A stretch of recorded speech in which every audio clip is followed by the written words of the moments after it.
Hello, welcome back to the reading of the poem of the Man God written by Maria Valtorta, Volume 1, Chapter 71. Jesus with Judas Iscariot meets Simon Zealot and John. 6 January 1945.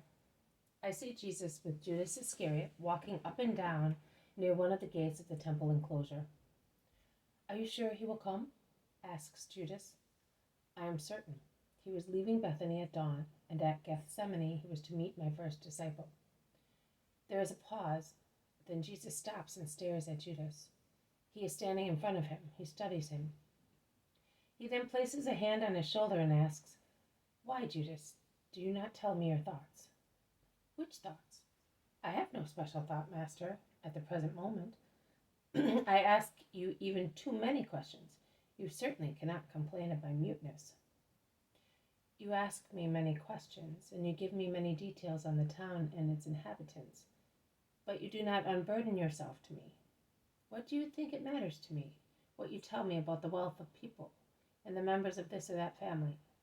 I am not an idler who has come here to while away the time. You know why I have come, and you may well realize that I am concerned with being the master of my disciples as the most important thing. I therefore want sincerity and trust from them. Was your father fond of you, Judas? He was very fond of me. He was proud of me.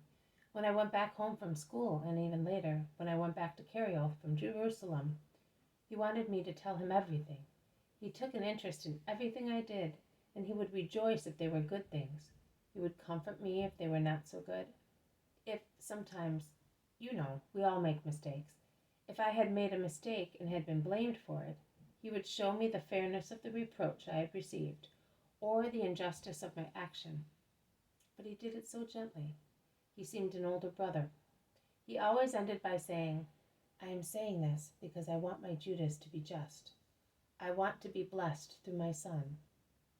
My father, Jesus, who has been carefully studying his disciple all the time, truly moved at the evocation of his father, says, Now, Judas, be sure of what I am going to tell you.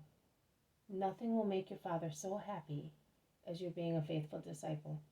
Your father, who brought you up, as you said, must have been a just man, and his soul will rejoice where he is awaiting the light, seeing that you are my disciple. But in order to be such, you must say to yourself, I have found my lost father, the father who is like an older brother to me, as I used to tell my beloved father, over whose death I am still mourning, that I may receive from him guidance, blessings, or a kind reproach.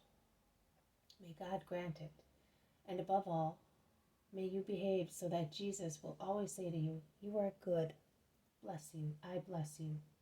Oh yes, Jesus, if you love me so much, I will strive to be good, as you want, and my father wanted me to be. And my mother will no longer have an aching pain in her heart. She used to say, You have no guide now, my son, and you still need one so much.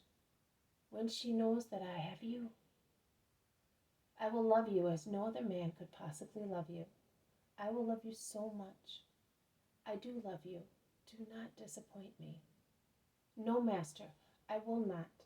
I was full of conflicts, envy, jealousy, eagerness to excel, sensuality. Everything clashed in me against the voice of my conscience. Even quite recently, see? You caused me to suffer. That is, no, not you. It was my wicked nature. I thought I was your first disciple, and now you have just told me that you already have one. You saw him yourself. Do you not remember that at Passover I was in the temple with many Galileans? I thought they were friends. I thought I was the first one to be chosen for such destiny, and that I was therefore the dearest. There are no distinctions in my heart between the first and the last. If the first one should err, and the last one were a holy man, then there would be a distinction in the eyes of God. But I will love just the same. I will love the holy living man with a blissful love, and the sinner with a suffering love. But here's John coming with Simon. John, my first disciple, Simon, the one of whom I spoke to you 2 days ago, have already seen Simon and John. One was ill. Ah, the the leper, I remember. Is he already your disciple? Since the following day. And why did I have to wait so long? Judas. You are right. Forgive me. John has seen the Master, and he points him out to Simon. They make haste. John and the Master kiss each other. Simon instead throws himself at Jesus' feet and kisses them, exclaiming, Glory to my Savior. Bless your servant that his actions may be holy in the eyes of God, and that I may glorify him and bless him for giving you to me. Jesus places his hand on Simon's head. Yes, I bless you to thank you for your work. Get up, Simon. This is John, and this is Simon. Here is my last disciple.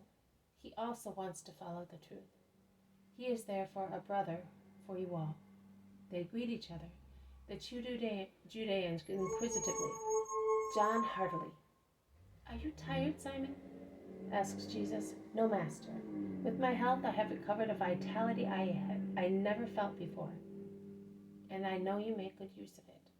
I have spoken to many people, and they all told me that you have already instructed them about the Messiah. Simon smiles happily.